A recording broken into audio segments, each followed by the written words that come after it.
Okay, next up, we've got Yvonne Luu. She is the Director at Purpose Union, and she's going to be talking about EDI and how biased is AI. Hi everyone. It's tough to follow that kind of morning, and also when you stand between everyone and the coffee break. I haven't got the best slot. My name's Yvonne. I'm a director at a small social purpose strategy firm called Purpose Union. But my background is mostly in communications and DEI, so I just put my hands up today. I'm not a technology expert. You're hearing from technology experts today. I'm not one of them. But I do work at the intersection of technology, DEI and communications. I previously led PR and comms for the Peabody Community Foundation. I think a lot of you here will be familiar with Peabody. They're a £1 billion turnover housing association. I still currently sit on the board of a housing association based in Hertfordshire called Thrive. So very, very interested in the built environment sector. And previously in Australia, I worked for the Diversity Council of Australia as well. So my background sort of spans those areas. And what I'll be covering today, we're going to look at AI, trust or mistrust. So we're taking a slightly darker turn now, because I think looking at the program today, there's a lot of very valid and genuine exploration of how AI will help the FM sector. We're going to look at the slightly dark side now, things to consider as buyers of AI systems, as users of them, things that you might want to consider. So the data, where does it come from and who owns it? This is building a little bit on what Bhaskar and Andrew talked about this morning.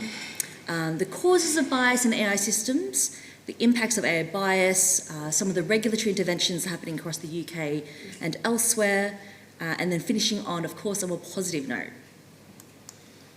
So a little bit about Purpose Union. As I mentioned, we're a social purpose strategy firm, and we work with organisations to really help them drive social change. So we've just done a piece of work with the architects regulators, the Architect Registration Board, to help them develop a new DEI strategy for all of their members, and working with one of the big high street banks at the moment to do the same thing. So sort of working on sort of quite large scale strategy and comms. And we've got experience sort of across a number of sectors. I mentioned technology, done a bit of work in the built environment sector, financial services, and actually most recently with Compass, which again I think a lot of people here will be familiar with.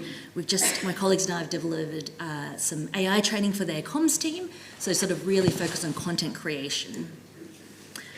There's quite an interesting piece of research that Deloitte published earlier this year, and also I just want to flag that everything in my presentation today is from the past 18 months. I think when we're talking about AI and we're talking about these technologies, it's moving so quickly. Your examples need to be very recent. You need to be looking at what's sort of happening at the latest time. And Deloitte produced a global study where they interviewed and surveyed consumers and employees and asked them, do you trust AI services and products? And I thought this was interesting because I think there's a lot of people here coming today, maybe you already have adopted Copilot in your workplace, or it might be that you already use ChatGPT, or maybe you're sort of on that brink of making those decisions. And what they found is that people who use them, businesses who use these services, are much more likely to trust them than those who aren't. So now let's look at where does the data come from? So this is getting a little bit more technical now. And when we talk about AI, we talk about often generative AI, and what that is it's a really broad term that refers to any AI system that's capable of generating new content. And to do this, and we touched on this earlier today, what AI systems use is, what developers use to develop these systems is a lot of data. So this is mentioned earlier, so millions and millions of data points. And they fall into sort of three broad categories. There's training data, test data, and validation data. And I'm going to look a lot now at training data, because there is where we can sort of find some of the links back to some of the bias that we'll see as a user of some of these systems. So training data can be sourced internally. So for example, it could be customer data. It could be, as an example, in your workplaces, sort of information directly relating to some of your sites, or it could be data that's bought or accessed externally. So often governments or research institutions will offer data as well. And what's really important here is to remember that because AI, and this was mentioned earlier, it relies on really large amounts of data to be able to be accurate and make those predictions, the quality and the volume of the data is really, really key here. And it's how it accurately finds interdependencies between those data sets. So training data as well, it can be structured or unstructured. So it could be unstructured in that it could be images, it could be audio files, it could be videos, and it could also be structured data, so like data that's sort of in tables and organised. So ownership, so this one's an interesting one. When we talk about data ownership, it's not actually who owns the data, it's the rights that are attached to any set of data. So one that will be more commonly understood is copyright, as an example. So thinking about what is the right that's attached to any set of data that's being used, and then what would be the consequences of sort of ignoring those rights. So then this takes us to the causes of bias then in AI systems. How does that happen? So we've looked at the data, we looked at where it comes from, we looked at sort of the ownership and the rights. So then what causes this bias? So there's sort of three general areas. You can have data bias. So this is prejudices in the training data itself. So we talked about the sources it can come from, it can be unstructured, it can be structured, and it's coming from lots of different places. It can be purchased for cost, it could be coming from research institutions, it can be coming from government. So that's very, very sort of live potential source of bias and prejudice. There could be algorithmic bias, so this is in the selection of the modelling approaches. It could be human decisions as well, and there are others, but these are sort of three really broad general ones that relate often when we talk about bias. And what are some of the impacts then? So in researching for this and sort of looking up lots of examples, it was quite frightening to read about the real world impacts that the bias is having on a whole range of areas of our lives. So right from sort of financial services and credit scoring and lending, through to recruitment, healthcare, content recommendation, that's kind of maybe at a more informal level in our lives, social media content moderation. And I'm going to look at a couple of examples now. I don't know if anyone put your hand up if you saw this one in your news feeds yet. So our preeminent darts champion in the country, Luke Littler, the BBC News, it was their update service, actually had declared him as winning the recent World Championship before he'd won it. And this example is perhaps, but you can imagine if this was an election, or if it was, an IPO, if it was sort of a different, and although I'm not to minimise Luke's achievements, but the fact that there is a delay or there's inaccuracy in some of this reporting is already really concerning. I quite enjoy this example. So for those of us who use Google Gemini, there was an issue with it for a little while where if you looked up pictures of soldiers who had served in World War II, so if you put that into a prompt, German soldiers, they would come up with images of German soldiers who were Asian or who were black, so obviously inaccurate, but there were fixes that were put into the system to try to make it more accurate and inclusive. And I wouldn't have ever thought that I would title a slide as "Too Woke" as someone who works in DEI, but there you go.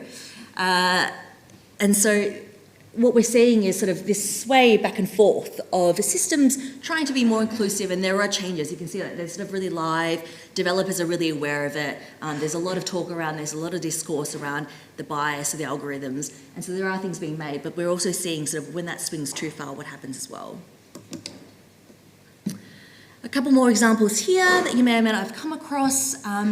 So the DWP actually, just last year, there was a committee hearing in which one of its senior civil servants had revealed that it was no longer using an AI-powered fraud checker tool because of, quote, feedback from their claimants.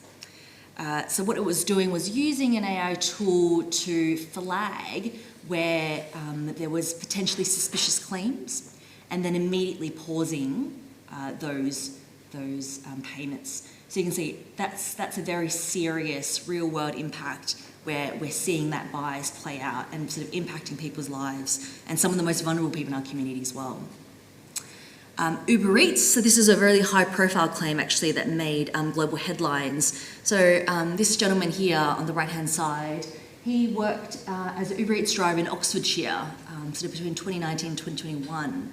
And at the time, Uber Eats was using a facial recognition software for drivers to be able to log into their work app. So this is to verify that it was them. But this gentleman just kept having problems being able to access it, even though it was him all the time, it was legitimate, he wasn't able to. And he'd actually also discussed this same problem with other black drivers in the area, and they'd all realised they were having this problem. He took it forward to the Employment Tribunal, and eventually an out-of-court settlement was claimed. And Uber Eats has since made quite significant changes to that app as well. So again, we're seeing sort of examples at that system-wide level, but also at that sort of really individual level as well.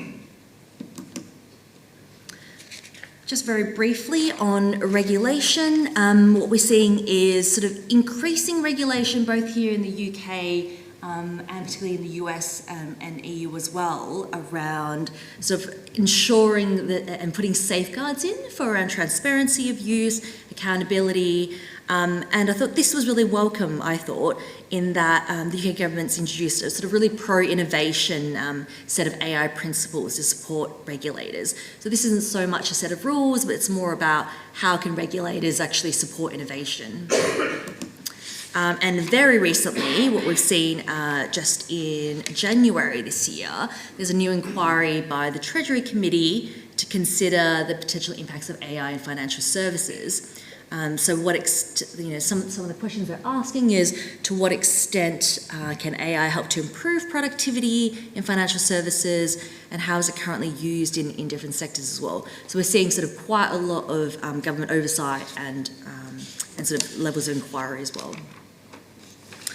So we're going to finish on a more positive note, and these are some more recent examples of AI for innovation and growth, and ones that sort of stood out to me as being quite interesting. So Danone, the global dairy company, I think they're based in New Zealand, they've partnered with Microsoft to scale a lot of AI projects. And actually, for those of you who are interested, on the Microsoft website, they've got quite a good, I think they've got a list of about 300 partnerships and projects that they're leading with at the moment with lots of organisations. And it's just a really interesting list of how organisations are using Copilot and others, and they've written them up as quite long case studies. And what Danone has done is use AI in two sort of really interesting ways. One is inventory management, so using drones to help them more accurately measure and monitor their inventory.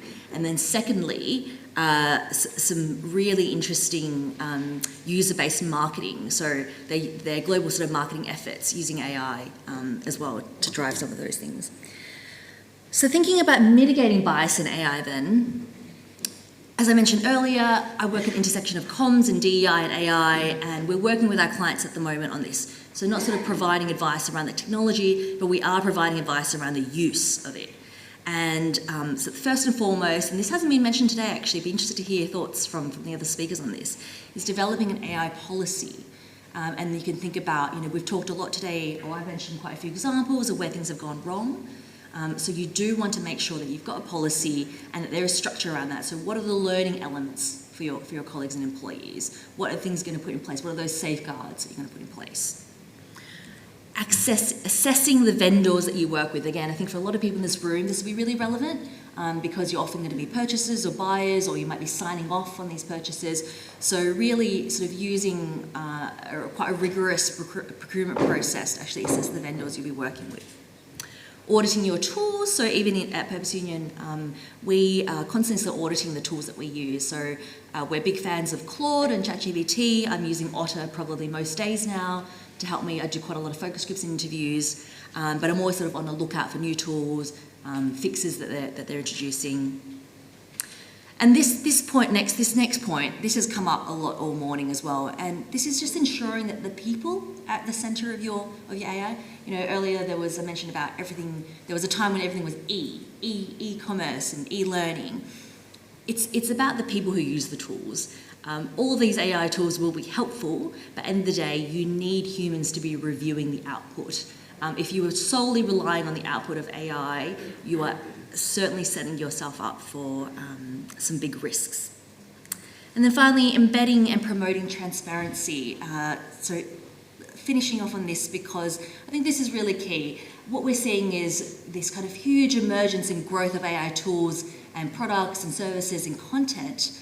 And one of the things that I think all users, buyers, embedders of AI tools and organisations need to really think about seriously is how do we embed transparency in that work?